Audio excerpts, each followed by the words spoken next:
உலகத்தில் ஏற்படக்கூடிய கவலைகளும் நிலையானதல்ல.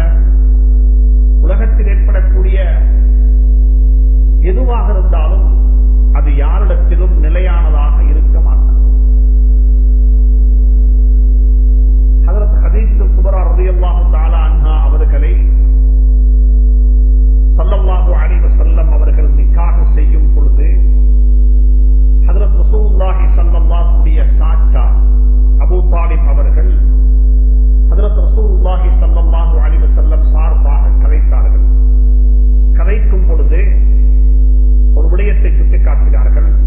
சொன்னார்கள், ஹதீஜா ரலியல்லாஹு தஆலா அன்ஹாவிடம் இருக்கக்கூடிய பணம் எப்படிப்பட்டதென்றால் அது ظில்லுன் ஸாயிலுன், அது இப்பொழுது இருக்குது, அது இல்லாமல் போக முடியும். சூரியன் கிழக்கில உதித்தால் அதனுடைய ஷடோ நிழல் வந்துட்டு மேற்கின் பக்கமாக இருக்கும். அது மேற்குக்கு சூரியன் போய்விட்டால் அதனுடைய நிழல் ஷடோ வந்துட்டு இடது பக்கமாக கிழக்கின் பக்கமாக இருக்கும். அது நிலையானது அல்ல. அதே மாதிரி தான் இந்த உலகமும் நிலையானது அல்ல. இன்றைக்கு இருக்கிற செல்வந்தன் நாளைக்கு ஜகாத்து வசூலிக்கக்கூடிய ஒருவராக மாற முடியும். மாறியும் இருக்கிறார்கள், மாறிக்கொண்டும் இருக்கிறார்கள்.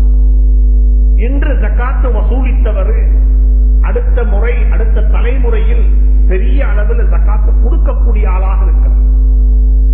இது எல்லாருக்கும் புரியுது, மிக தெளிவாக விளங்குது. யாரிடத்திலும் இது நிலையானதாக இருக்க மாட்டாங்க. இந்த உலகத்துடைய சந்தோஷங்களை பாருங்க. உலகத்துடைய சந்தோஷங்களும் அப்படித்தானே.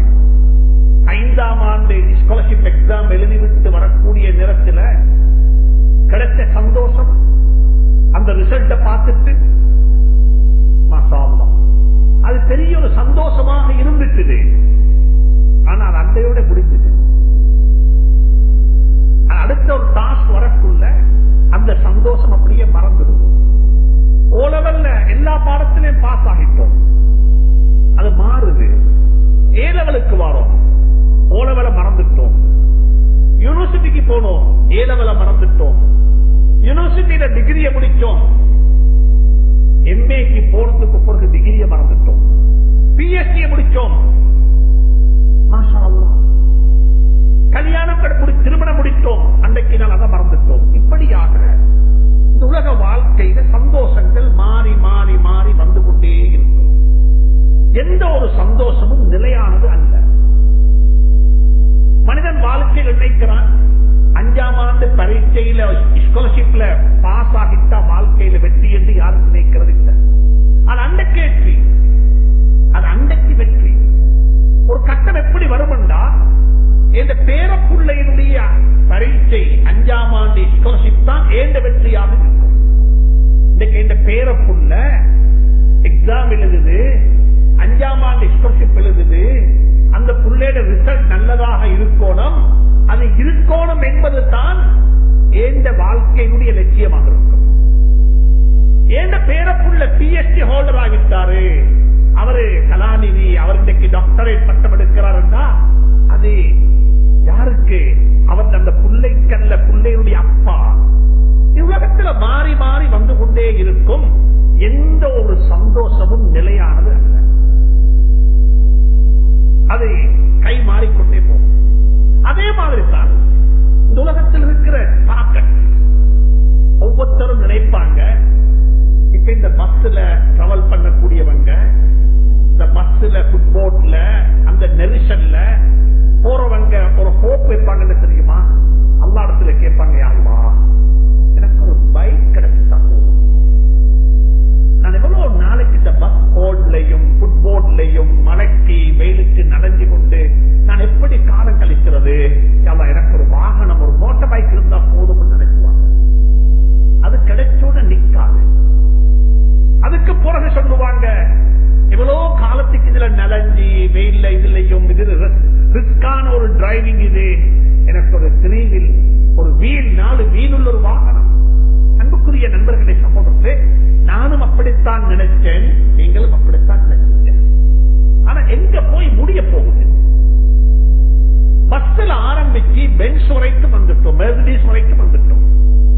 பஸ்ல ஆரம்பிச்சு BMW வரைக்கும் வந்துட்டோம். அதுல ஹை எல்லாத்துக்கும் போய்கிட்டோம். இது எப்ப முடியும்? வீட்டிலே அப்படித்தான். எதை எடுத்தாலும் ஆசைகளும் ஒரு இடத்துல நிற்கதில்லை, தேவைகளும் ஒரு இடத்துல முடியதில்லை. அன்புக்குரிய நண்பர்களே, சகோதரர்களே, இந்த உலகத்துல ஸல்லல்லாஹு அலைஹி வஸல்லம் மிக தெளிவாக சொன்னாங்க, மனிதனுடைய ஆசைய ஒன்றோ அவனாக கட்டுப்படுத்திக் கொள்ள வேண்டும். அல்ஹம்துலில்லாஹ், எனக்கு இது போகும், இதுக்கு பிறகு எனக்கு சோசியல், இதுக்கு பிறகு நான் நலவு செய்ய போறேன், நல்லது செய்ய போறேன், இதுக்கு பிறகு இந்த குடும்பம் மனிதர்கள், இந்த குடும்பம் என்பது இந்த பிள்ளைகள் மட்டுமல்ல, இந்த சமூகம். அன்புக்குரிய நண்பர்களே, சகோதரர்களே, வாழ்க்கையில ஞாபகத்தில் வச்சுக்கோங்க, எங்கட ஆசைகளுக்கும் எங்கட தேவைகளுக்கும் நாங்க ஒரு முற்றுப்புள்ளி வைக்க இல்லைண்டா அந்த ஆசைகளோட கபருக்கு போக வேண்டும். அந்த நிலைமையை விட்டு அல்லாஹ் பாதுகாப்பாங்க. நான் உலகத்துல குர்ஆனையும் ஹதீஸையும் படித்து பார்த்ததுல 3 வகையான மக்களை பார்க்கிறேன். ஒரு கூட்டம் இருக்கிறாங்க, அல்லாஹ் நம் அனைவரையும் பாதுகாப்பாங்க. அவங்களோட லைஃப்ல அவங்களுக்கு கவலைகள் தான் அதிகம். கவலை, பயம், லைஃப் அப்படியே கழிக்கிறது பயத்துல தான். ஒரு வகையான ஃபீலிங்ஸ். நாங்க ஒவ்வொரு நாளும் தொழுகைகளுக்கு பிறகு ஓதப்பட வேண்டிய ஒரு சுன்னத்தான துஆ தான், அல்லாஹும்ம இன்னி அஊது பிக்க மினல் ஹம்மி வல் ஹுஸ்ன். மனக்கவலைகளை விட்டு பாதுகாப்பாயா. கவலைகள் இல்லாம வாழணும். எதுவும் நடக்கலாம், பிரச்சனை இல்ல. நோய் வரலாம், கவலை இருக்கக்கூடாது. வாழ்க்கையில பிரச்சனைகள் வரலாம், கவலை இருக்கக்கூடாது. மங்களோத்தாவேதம் பிரச்சனை இல்ல, ஆனா கவலை வேண்டாம். கவலைகள் என்பது அது உள்ளாதது. ஸல்லல்லாஹு அலைஹி வஸல்லம் மதீனா மக்கா முக்கர்ரமாவிலிருந்து மதீனா முனவ்வராவுக்கு போகும் பொழுது அந்த சௌர் குகையில தங்கிக் கொண்டிருக்கிறாங்க. மேலுக்கால மாற்று மதத்தை சார்ந்தவர்கள், இஸ்லாத்தினுடைய எதிரிகளுடைய காலடி சத்தங்கள் கேட்குது. அந்த நேரத்திலேயும் அல்லாஹ் சுப்ஹானஹு வ தஆலா ஹஜ்ரத் ரசூலுல்லாஹி ஸல்லல்லாஹு அலைஹி வஸல்லம் இறக்கி வச்ச ஆயத் என்ன தெரியுமா? வலா தஹ்ஸனு, கவலைப்பட வேண்டாம். கொஞ்சம் நிலைமையை யோசிங்க பார்ப்போம்.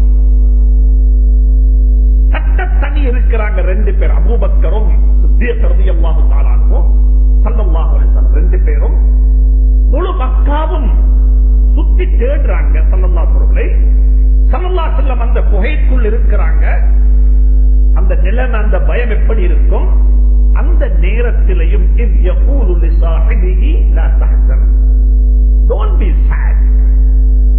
கவலைப்படவானம். ஆனா எங்கட சமூகத்தில் பெரிய ஒரு கூட்டம் கவலையிலேயே வாழ்ந்து கொண்டிருக்கிறாங்க. கவலை எப்ப மிகைக்குமோ ஒன்று இருக்குது, பாப்பா மௌத்தாவிட்டாங்க, கவலைப்படலாம். 3 நாளைக்குத்தான். 3 நாளைக்கு மேல கவலைப்படுறது இஸ்லாத்தில் இல்ல. ஒரு மையத்தூட்டுக்கு 3 நாளைக்குத்தான் மையத்தூடு பேர் வைக்கலாம். 4வது நாள் அந்த வீட்டுக்கு போகக்குள்ள நான் எங்க போறீங்க, மையத்தூட்டுக்கு போறேன் என்று போகவானம். கவலைகளை புதுப்பிக்கவானம், கவலைகளை புதுப்பிக்கவானம். சுப்ஹானல்லாஹ், எங்கட மார்க்கம் எங்களுக்கு வழிகாட்டி இருக்கிறது. கவலையோட வாழவானம். டிவோர்ஸ் நடக்கலாம், என்ன கயிறுகள் அல்லாஹ் வச்சிருக்கிறானோ தெரியாது. நிக்காஹ் நிலையாகுது, பிரச்சனை இல்ல, பிரச்சனை இல்ல. அல்லாஹ் என்ன கயிறை வச்சிருக்கிறானோ தெரியாது. மங்களோ சாதித்தேன், பிரச்சனை இல்ல. அல்லாஹுடைய நாட்டம் அப்படி இருந்தா அது நடக்கத்தானே வேணும். அல்லாஹ் சுப்ஹானஹு வ தஆலா சொல்லித்தர கவலைப்படவான். எங்கட சமூகத்தில் பெரிய ஒரு நோய், அதனால வரக்கூடிய விளைவுகள், அதனால வரக்கூடிய இம்பாக்ட், அதனால வரக்கூடிய சைடு எஃபெக்ட், இதை பத்தி நான் உங்களுக்கு சொல்ல வேண்டிய தேவையில்லை. அன்புக்குரிய நண்பர்களே, சகோதரர்களே, அந்த கூட்டமும் இருக்கத்தான்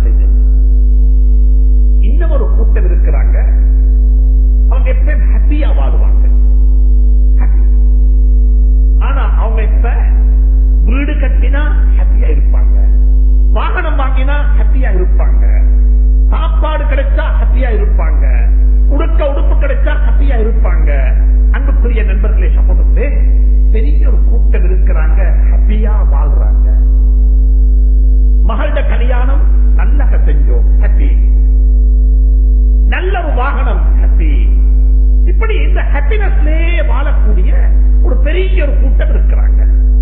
ஆனா நான் அவங்களுக்கு என்னது நான் சொல்றேன், உங்களோட ஹாப்பினஸ் ஒரு நாளும் நிலையானது அல்ல.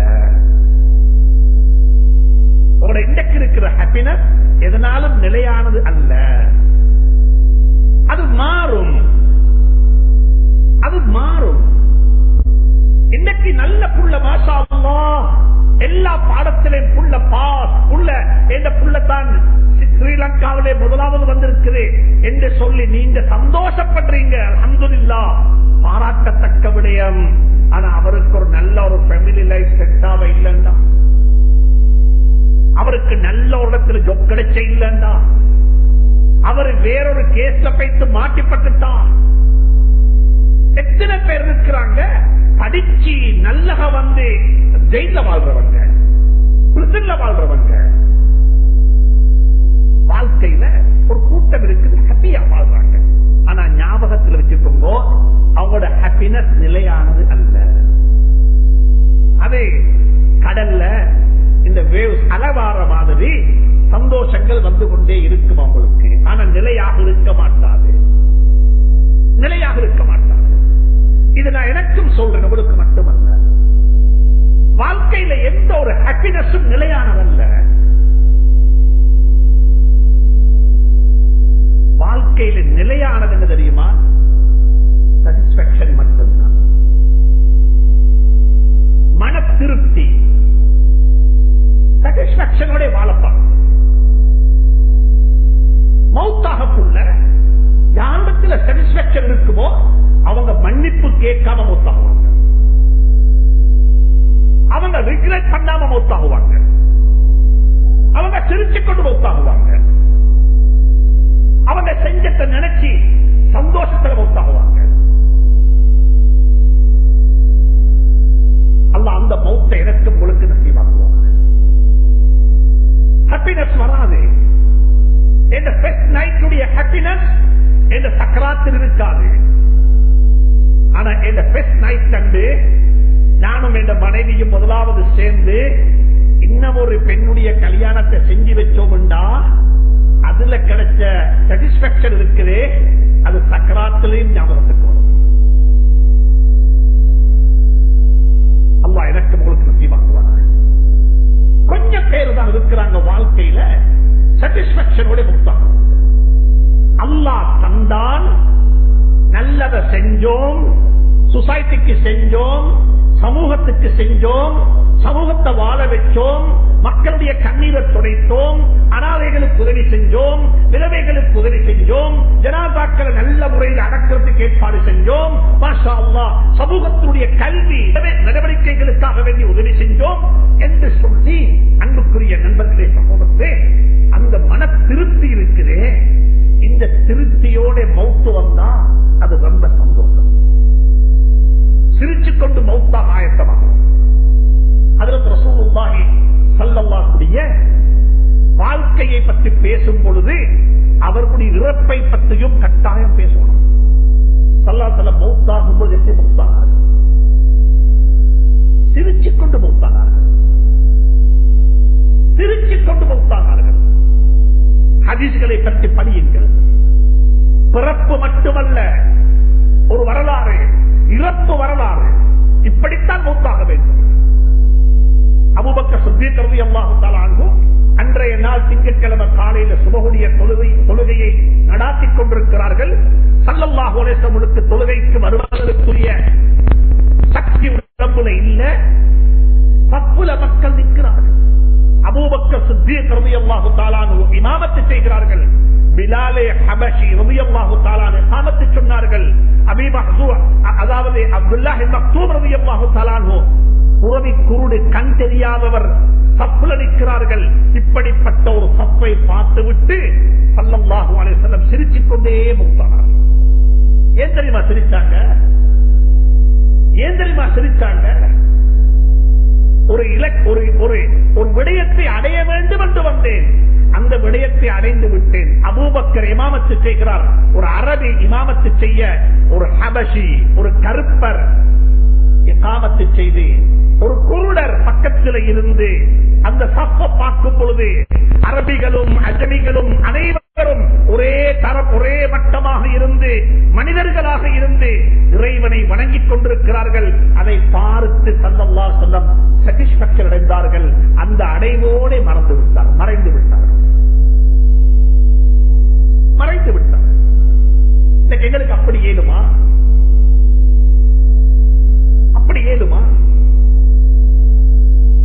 மௌத்தாகிறோம். மாத்தா உம்மா மௌத்தாகும் பொழுது பிள்ளைகள் சொல்றாங்க, நான வீட்டுல இருந்தா நான் வரமாட்டேன், தாத்தா வீட்டுல உம்மா மௌத்தானா நான் போக மாட்டேன். நான் கொஞ்சம் கேட்கிறேன், என்ன சாட்டிஸ்பேக்ஷன் எப்படி இருக்கும்? ஒரு சமூகத்தை உருவாக்குவதல்ல, ஒரு குடும்பத்தை கூட எங்களால் கட்டியெழுப்ப முடியாவிட்டால், ஒரு குடும்பத்தை கூட எங்களால் கட்டியெழுப்ப முடியாவிட்டால், மிக இறக்கமாக சொல்லுகின்றேன், ஹப்பி அது இருக்கும் இல்லாமல் போகும், அது இருக்கும் இல்லாமல் போகும். ஆனா சாட்டிஸ்பேக்ஷனோட வாழுவதற்கு பழகிக் கொள்வோம். சாட்டிஸ்பேக்ஷன் வரணும் என்றால் ரெஸ்பான்சிபிலிட்டியை பூர்த்தி செய்வோம். மரணப்படுக்கையில படுத்துக்கொண்டு பிள்ளைகள்கிட்ட மன்னிப்பு கேட்க வேணும், பிள்ளைகளுக்கு புத்தி சொல்லுங்க. அன்குந்தும் ஷுஹதாஅ இذ ஹதர யாக்கூப் அல்-மௌத், யாக்கூப் அலைஹிஸ்ஸலாத்துக்கு மௌத் வந்த சந்தர்ப்பம் ஞாபகம் இருக்குதா உங்களுக்கு? மரணப்படுக்கையில படுத்துக்கொண்டும் பிள்ளைகளுடைய உறவா, பிள்ளைகளுடைய கம்யூனிகேஷன், பிள்ளைகளுடைய கதைத்தார்கள் யாக்கூப் அலைஹிஸ்ஸலாத்து வஸ்ஸலாம். யாரு பிள்ளைகள்? பிள்ளைகள் யாரு தெரியுமா? ஆரம்பத்தில் பெரிய விரோதிகள், ஆரம்பத்தில் பெரிய குரோதம் கொண்டவர்கள், ஆரம்பத்தில் பெரிய சூழ்ச்சிக்காரர்கள். யூசுப் அலைஹிஸ்ஸலாத்து வஸ்ஸலாம் அவர்களை கொண்டு போய் ஆடைகளையும் கலைந்து கையில் எடுத்துக்கொண்டு, அதாவது ஆடைகள் இல்லாத நிலையில் யூசுப் அலைஹிஸ்ஸலாத்தை கிணத்துல தூக்கி வீசிட்டு வந்தாங்க. அப்படிப்பட்ட குரோதம் படைத்தவர்கள் தான் யாக்கூப் அலைஹிஸ்ஸலாத்துடைய பிள்ளைகள். அந்த வாப்ப யாரு தெரியுமா? அந்த வாப்பட பொறுப்பு என்ன தெரியுமா? அப்படிப்பட்ட பிள்ளைகள் அனைவரையும் ஒரே பிளாட்ஃபார்ம்ல கொண்டு வந்து வைத்தார்கள். அந்த எல்லா பிள்ளைகளுடனும் மரணப்படுக்கையில படுத்துக்கொண்டு கதைத்தார்கள் யாக்கூப் அலைஹிஸ்ஸலாத்து வஸ்ஸலாம். யாரையும் வித்தியாசமாக பார்க்கல. கிணத்தில தள்ளப்பட்ட யூசுஃபும் இருந்தார்கள், அதே போன்று கிணத்தில தள்ளிய சகோதரர்களும் இருந்தார்கள், அந்த இரண்டுக்கும் இடையில் அகப்பட்டுக் கொண்ட புன்யாமீனும் இருந்தார்கள். அனைவரையும் பார்த்து அனைவருடனும் உரையாடினார்கள் யாக்கூப் அலைஹிஸ்ஸலாத்து வஸ்ஸலாம். மா தஅபுதூன மின் பஅதி, எனக்கு பிறகு நீங்கள் யாரை வணங்கி வழிபட போகிறீர்கள்? எப்படிப்பட்ட சாட்டிஸ்பேக்ஷன், எப்படிப்பட்ட மன திருப்தி! எனவே அன்புக்குரிய நண்பர்களே, சகோதரர்களே, கவலைகள் வேண்டாம், கவலைகள் வேண்டாம். அனைத்தும் அல்லாஹ்வுடைய நாட்ட பிரகாரம் தான் நடக்கும். ஹாப்பினஸ் வரும் போகும், அது நிலையானதல்ல, அது நிலையானதல்ல. பகலுக்கு சாப்பவள் லஞ்ச் எடுத்தோம், நல்ல ஹாப்பி, மாஷா அல்லாஹ். ஆனா மறுவ ராவைக்கு பசி வந்தா அந்த ஹாப்பினஸ் போய்த்திடும், அந்த ஹாப்பினஸ் காணும், அந்த டேஸ்ட் காணும், அந்த என்ஜாய்மெண்ட் காணும். ஆனா பகல் சாப்பிடக்குள்ள பிரியாணியை விரிச்சோம் சாப்பிடுறதுக்கு ஒரு பிச்சைக்காரர் சகோதரர் வந்து ஏதாவது சாப்பிட தாங்க கேட்டாரு, அது அப்படியே பொருட்டி அவருடைய கையில கொடுத்துட்டோம்டா அவரு சாப்பிடுவாரு, அது அவருக்கு ஹாப்பினஸ் ஆக இருக்கும். இந்த பிரியாணியை கையில கொடுத்தது சாட்டிஸ்பேக்ஷன். அல்லாஹ் அந்த மனத்திற்கு நசீபாக்குவார். எனவே அன்புக்குரிய நண்பர்களே, சகோதரர்களே, சமூக பொறுப்பு என்று சொல்லி பல நூறு பொறுப்புகள் எங்களுக்கு இருக்கிறது. சமூக பொறுப்புகள் என்று சொல்லி பல நூறு பொறுப்புகள் எங்களுக்கு இருக்கிறது. அந்த பொறுப்புகள் மிக முக்கியமான சில பொறுப்புகளை உங்களுக்கு ஞாபகப்படுத்தலாம் என்று நினைக்கிறேன். ஹதீசுகளை பரத்தி பார்க்கும் பொழுது ஸல்லல்லாஹு அலைஹி வஸல்லம் அனாதைகளை பற்றி பேசினார்கள், விதவைகளை பற்றி பேசினார்கள், ஏழைகளை பற்றி பேசினார்கள், அங்கவீனர்கள் மாற்றுத் திறனாளிகளை பற்றி பேசினார்கள், சிறார்களை பற்றி பேசினார்கள், பெரியவர்களை பற்றி பேசினார்கள், பெண்களை பற்றி பேசியிருக்கிறார்கள். இப்படியாக ஒவ்வொரு வகுப்பு வகுப்பாக, ஒவ்வொரு சமூகம் சமூகமாக ஏழைகளுக்கு என்ன செய்ய வேண்டும், அனாதைகளுக்கு என்ன செய்ய வேண்டும் என்று சொல்லி ஸல்லல்லாஹு அலைஹி வஸல்லம் ஒவ்வொருத்தராக பேசியது போன்று சமூகத்துக்கு தலைவர்கள் வேண்டும், சமூகத்துக்கு தலைவர்கள் வேண்டும். இங்க இருக்கக்கூடிய அனைத்து எல்லாரையும் பார்த்து கேட்கிறேன், இந்த சந்தர்ப்பத்தில் இப்ப இந்த நேரத்தில் இலங்கையில் இருக்கக்கூடிய கிட்டத்தட்ட 1500 பள்ளிவாசல்கள்ல 1500 இமாம்கள் ஹுதுபா செய்து கொண்டிருக்கிறார்கள், ஹபீபுகள் ஹுதுபா செய்து கொண்டிருக்கிறார்கள். நான் கேட்கிறேன், இந்த 1500 பேரும் எங்க ட்ரைனிங் எடுத்தாங்க? அவங்களுக்கு யாரு ட்ரைனிங் கொடுத்தது? அவங்களுக்கு பப்ளிக் ஸ்பீக்கிங் ஸ்கில் யாரு சொல்லிக் கொடுத்தது? அவங்களுக்கு டைம் மேனேஜ்மெண்ட் யாரு கற்பித்தது? அவர்களுக்கு பேசும் பொழுது இப்படித்தான் உரையாடோடு பேசணும் என்று யாரு சொன்னது? அதுக்கு இந்த முஸ்லீம் சமூகம் ஏதாவது செஞ்சிருக்குதா? இவ்வளவு அழகான பள்ளியை கட்டினோம், இந்த பள்ளியில் இமாம்களை பேசி கேட்டு பாருங்க, நீங்க எங்க ட்ரைனிங் எடுத்துறீங்கன்னு சொல்லி. இமாம் ஏதாவது தவறு செஞ்சா அந்த தவற பேசுறதுக்கு பல 100 பேர் இருக்கிறாங்க. ஆனா அந்த இமாமுக்கு ட்ரைனிங் கொடுக்கிறதுக்கு, அந்த இமாமுடைய ஸ்கில்ஸ் டெவலப் பண்றதுக்கு எங்களுக்கு என்ன ஏற்பாடு இருக்குது? எங்களோட சமூகம் என்ன செஞ்சிருக்குது? மாற்று மதத்தவர்களை பாருங்கள், அவர்களுடைய மதகுருமார்களை டெவலப் பண்ண வேண்டும், அவர்களுடைய ஸ்கில்ஸை டெவலப் பண்ண வேண்டும். அதுக்கு மாஷா அல்லாஹ் அந்த சமூகத்தை பார்த்து இப்படியெல்லாம் சமூகம் சிந்தித்திருக்கிறதா? இன்றைக்கு நேற்றல்ல, 1952 ஆண்டு தொட்டு இந்த நாட்டில் இருக்கக்கூடிய மதகுருமார்களுக்கான வழிகாட்டல், அவர்களுடைய ஸ்கில்ஸை டெவலப் பண்ணுவதற்கு தேவையான ஏற்பாடுகளை அந்த சமூகம் செய்து வைத்திருக்கிறது. ஏன் எங்களுக்கு இன்னும் அதை பற்றி சிந்திக்க முடியாமா? அரசியல் பிரமுகர்கள், நான் அன்பாக சொல்லுகின்றேன், நான் அரசியலுக்கு விரோதமானவன் அல்ல, ஆனால் சொல்லுகின்றேன், அரசியல்வாதிகளுக்கு உருவான அரசியல்வாதிகள் எங்களுக்கு மத்தியில் இருக்கிறார்கள், உருவாக்கப்பட்ட அரசியல்வாதிகளை காணும். உருவானவர்கள் உங்களோட வீட்டு தோட்டத்தில் நீங்க வளர்த்தெடுத்த ரோசா பூவுக்கும் ரோட்டில் வளர்ந்த ரோசா பூவுக்கும் என்ன வித்தியாசம்? உருவான அரசியல்வாதிகள் அல்ல, எங்களுக்கு வேண்டும் சமூகத்தால் உருவாக்கப்பட்டவர்கள், சமூகத்துடைய பிரதிநிதிகள், சமூகத்துக்காக பேசக்கூடியவர்கள். அவர்களை நாங்கள் உருவாக்க மறந்து விட்டோம், அவர்களை நாங்கள் உருவாக்க மறந்து விட்டோம். அதற்கு நாங்கள் செலவழிக்கவில்லை, அதை பற்றி நாங்கள் சிந்திக்கவும் இல்லை. எலெக்ஷன் காலம் வந்தா யாருக்காவது போட்டுட்டு போய்த்திருந்தோம். அன்புக்குரிய நண்பர்களே, சகோதரர்களே, மனித வள அபிவிருத்தி, காதி 64 காதிகள் தேவை என்று சொல்லி கெசட் நோட்டிபிகேஷன் வந்திருக்குது. என்ன படிக்கிறோம்? என்ன படிக்கிறோம்? டிவோர்ஸ் கூடிக்கின்றோம், திருமணங்கள் முறையாக இல்லைன்றோம், இப்படி இஷ்யூஸ் பேசுவோம். அதற்கு தீர்வு முறையான, சரியான, பலமான, கற்றறிந்த, சமூக செல்வாக்கு நிறைந்த காதிமார்களை நியமனம் செய்யுங்கள் என்று சொன்னால் 25க்கு மேற்பட்ட ஊர்கள் இடங்கள்ல இருந்து இன்னும் அப்ளிகேஷனே வந்தில்லை. இப்ப நாங்க என்ன செய்வது? யார்கிட்ட போய் சொல்றது? ஏதாவது தவறு நடந்துட்டா அந்த தவற பேசுறோம் எல்லாரும். எங்கட ஊர்ல எங்கட இத்தனை பள்ளிவாசல் இருக்குது, காதி மன்றங்கள், காதி நீதிமன்றம் எங்க இருக்குது? யாரு கட்டி இருக்கிறாங்க?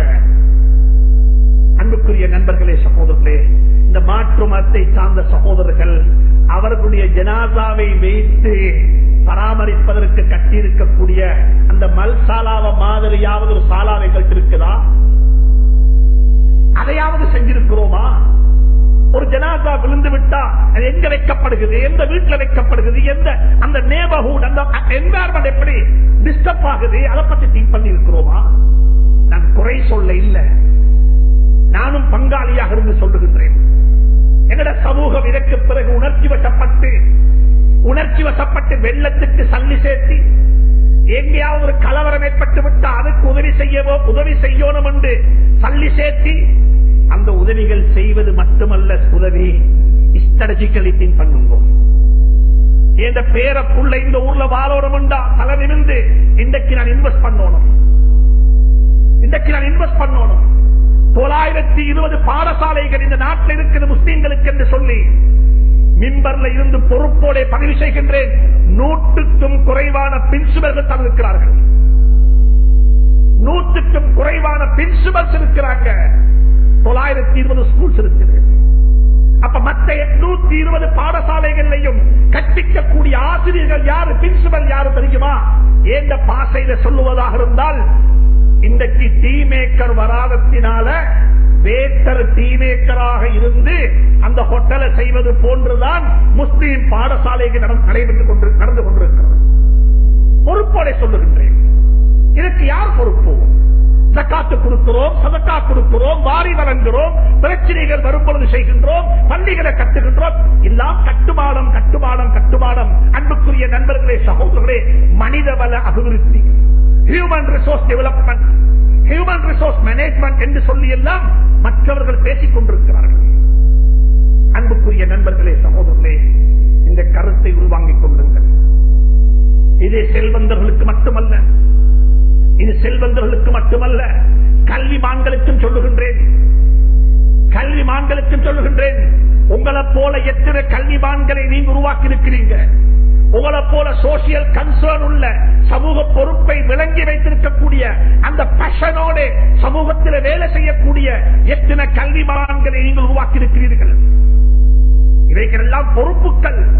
நீங்க மௌத்தாகக்குள் எப்படி தெரியுமா மௌத்தாகணும்?